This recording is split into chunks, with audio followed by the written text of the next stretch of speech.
You know that there are human rights activists in China in detention right now. How can Mr. Chang, how can your party keep him as a candidate knowing this context? Mr. Chang has apologized for his comments. It's a lapse of judgment. Is it your lapse of judgment?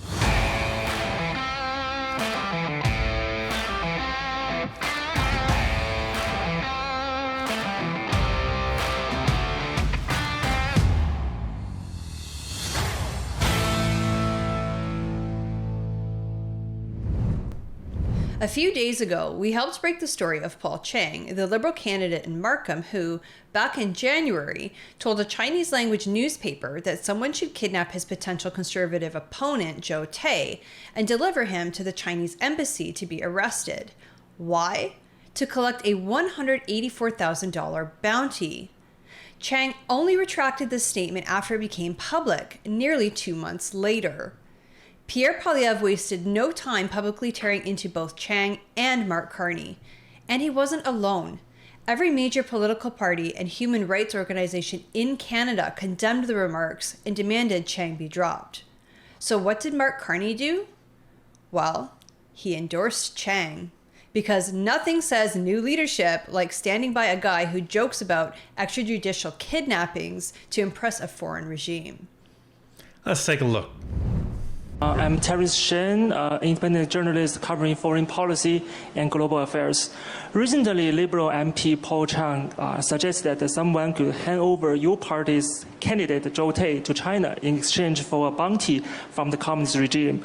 Many people saw that not only as a threat to Canadian citizens and political opponent, but also legitimizing foreign interference in our democracy. What's your response to his remarks? And after his apology, do you still believe he should be disqualified from running for office? Thank you. Yes, he must be disqualified. I find it incredible that Mark Carney would allow someone to run for his party that called for a Canadian citizen to be handed over to a foreign government on a bounty, a foreign government that would almost certainly execute that Canadian citizen. Think about that for a second. We have a Liberal MP saying that a Canadian citizen should be handed over to a foreign dictatorship to get a bounty so that that citizen could be murdered. And Mark Carney says he should stay on as a candidate. What does that say about whether Mark Carney would protect Canadians? Mark Carney is deeply conflicted. Just in November, he went to Beijing and secured a $250 million loan for his company from a state-owned Chinese bank. He's deeply compromised, and he will never stand up for Canada against any foreign regime. And Pierre's right. Absolutely right. This is a no-brainer, folks. 100%. This is a no-brainer. You're in the middle of an election. And honestly, this is the issue here, because not too long ago, they had a gentleman named Thomas Keeper. He was forced out of his position. And what was the reason for that? Because he had a domestic violence charge about 20 years ago. And the charge was stayed. So it wasn't brought to trial from what we understand. Now, this is a guy that told a Chinese language newspaper 2 months ago that the Conservative candidate should be kidnapped, handed over to the Chinese embassy, arrested, and then shipped back to China. And then it was only when he was called out that he said, "Oh, oops, I really regret my actions." Right. Now, this is where, again, no brainer. Everyone in every party was calling it out, saying, this is ridiculous, this guy should be ousted. Well, that didn't happen. Didn't happen at all. And Mark Carney was asked questions about it, finally, by the press. Kenzie Gray with Global News. Paul Chang, one of your candidates in Markham, talked about turning over a Conservative candidate to the Chinese consulate to receive a bounty placed on him by the Chinese Communist Party. Can you explain why you've not dropped him as a Liberal candidate? Thank you for the question. Look, the comments were deeply offensive. This is a terrible lapse of judgment by Mr. Chang. He has apologized for those comments. He has apologized directly now to the person that he mentioned. Apologized directly to him yesterday. I've spoken to Mr. Chang as well over the course of the weekend to understand his position. He is a veteran policeman. Mr. Chang is a veteran policeman with more than a quarter century of service to his community. 28 years of defending rights in this community, and he will continue with his candidacy going forward, having made those apologies very clearly to the individual, to the community, and moving forward to serve. Why are the Canadian people so willing to give the Liberals a pass on stuff like this? If this was a Conservative candidate that had done that, you can bet this entire country would be up in arms, and absolutely, because that's not something that you joke about, especially if you're a politician. Well, it doesn't even sound like it was a joke. No, it sounded kind of like one of those, I was joking type things. But point being, if the roles were switched and it was a Conservative in the hot seat right now, the entire country would be demanding his resignation. Yeah, but what, we're supposed to accept this apology and that's it? This is not okay. This is not just somebody who's running to be an MP, somebody who is already an MP, suggesting that a Canadian citizen be kidnapped, handed over to the Chinese embassy, and then goodness knows what would happen to him after that. Right. China has a history of murdering Canadian citizens. So, and you're wondering why would the Chinese government even want this guy? Why? Because this guy had the audacity to criticize the Chinese government on YouTube. That's why. That's the only reason. Sounds very familiar, Canadians, doesn't it? Where the Liberals want to take us? But, you know, that's okay to suggest that somebody actually commit a crime and kidnap somebody on Canadian soil. So it's not just the candidate now. This is now the leader of the Liberal Party, the current Prime Minister, saying, yeah, that's okay. Oh, he apologized. His comments were deplorable, but he said sorry. Yeah, the Liberals have said sorry for a lot of things over the last 10 years. Not good enough. I should say the Conservative candidate has come out and said that apology is not sufficient, and that previous to this, he was speaking with the RCMP about his safety. So I'm just wondering why you feel comfortable continuing with a candidate that was parroting Chinese Communist Party talking points to try and attack a political candidate. Look, this is a person of integrity who served this community, his community, as a senior police officer for, as I said, more than a quarter century. He's made a terrible lapse in judgment. He's made an apology for that. It's also an individual who has family in Hong Kong. He's under no illusions about the situation there, the situation in broader China. He's made those apologies. He's made them directly to the individual concerned. He's made them directly to me. He has my confidence. Thank you. So he apologized to Carney. That's good enough. Well, and he said that he apologized to Tay. And Tay says, I don't accept your apology because you're advocate. Like, I wouldn't either if I were him. Like, what would have happened if Joe Tay was kidnapped? Are you still sorry? It's inexcusable, especially somebody who's a police officer joking about kidnapping. Like, was it a joke? Who knows? This whole situation could be solved very easily by not letting Chang run. Well, and here's the problem. The longer this goes, the worse it looks. Right. Judy Chin, CTV News. Mr. Carney, I'd like to press you a little bit more on Paul Chang. He lives in a riding that is 70% diverse, people of color. Half of that are people of Chinese ethnic origin, and of that population, about 20% are from mainland China.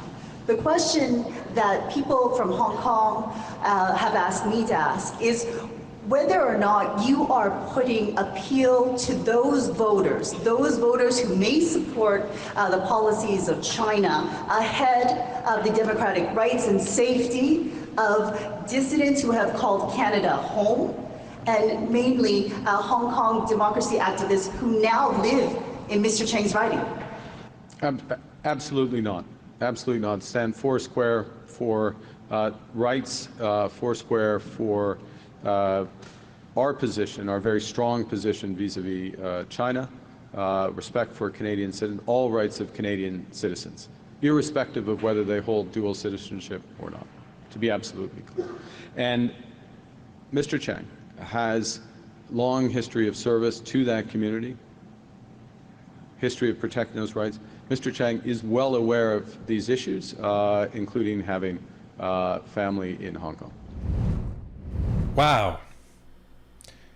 Foursquare, behind rights. Before, what? Okay, so how about Joe Tay's right not to be in fear of being kidnapped because someone in your party is advocating that somebody should kidnap him in order to claim a $184,000 bounty? How about that right?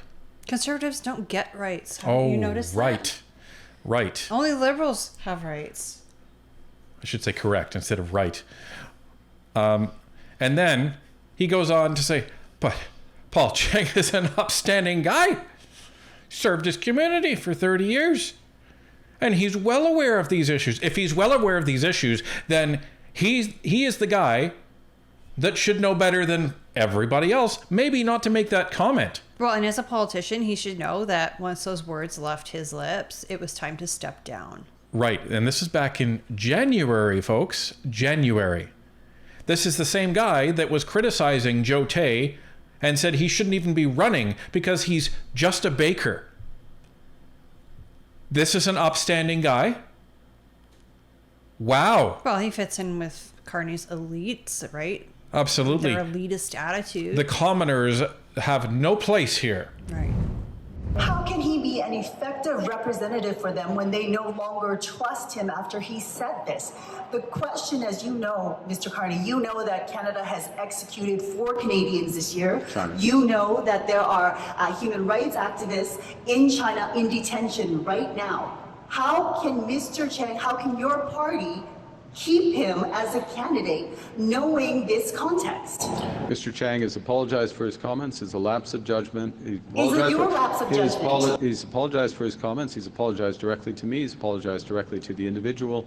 He has a long record of service. He's going to continue his candidacy. Like, who's pulling the strings? That's what I want to know, because this is scripted.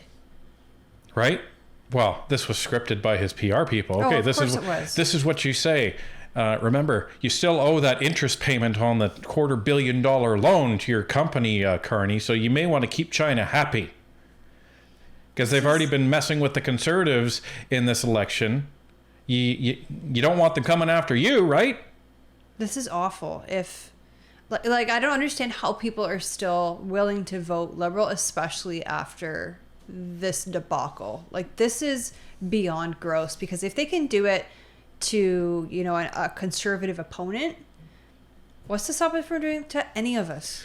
Well, and partisanship aside, this is where Pierre Poilievre is absolutely right. If he's not going to stand up for a guy that someone is advocating to be kidnapped, taken back to China, and potentially executed, how can we expect Carney to stand up for literally anybody else in this country? Right, and if you're not holding your own candidates accountable, like, who is going to hold them accountable? And I guess the answer to that is the Canadian people, which is why we need to make this story go far and wide so that people understand exactly what is at stake here. And I love that the reporter called him out and said, well, what about your lapse in judgment? Because nobody can trust this guy. Well, you know, he served a long time and he apologized to me. Well, and that's just it. You've said it many times on the show before that there comes to a point where it's no longer the individual's problem or responsibility, it becomes the manager's responsibility. Right. And the correct political move here was to actually get rid of this guy the moment he posted that admission on Twitter. Yeah. Done. Thanks for the apology. Get out of here. Yeah. And you would have given no oxygen to your political opponents on this. None. And like Tanya said, we need to make sure that this actually goes far and wide.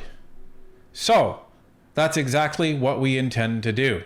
So what we've done is we've created a little tool so Canadians can evaluate just how long this poor decision or non-decision has been allowed to play out. Has Carney fired paulchang.ca? Now, this is a website that we have created, and it is tracking how long it has been since Paul Chang's remarks became public knowledge, and public knowledge to the Liberal Party, and how long Mark Carney has refused to fire Paul Chang. Now, for those that are interested, for those that always watch Northern Perspective, you'll be unsurprised to see that we have cited all of our sources on this. So anyone that is looking at this, or anyone that wants to dispute that this is actually going on, you have the source to the Globe and Mail story when they finally decided to write a story on this. You have the source to the Toronto Association for Democracy in China when they're speaking out against this. And you have Paul Chang's actual admission of what he said when he posted it on X as well.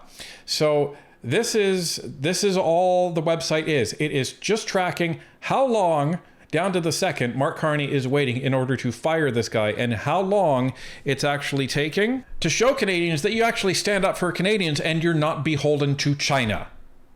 That's what this website is for. So, ladies and gentlemen, share the living heck out of this. Post it to any Facebook feed you want, any platform you want.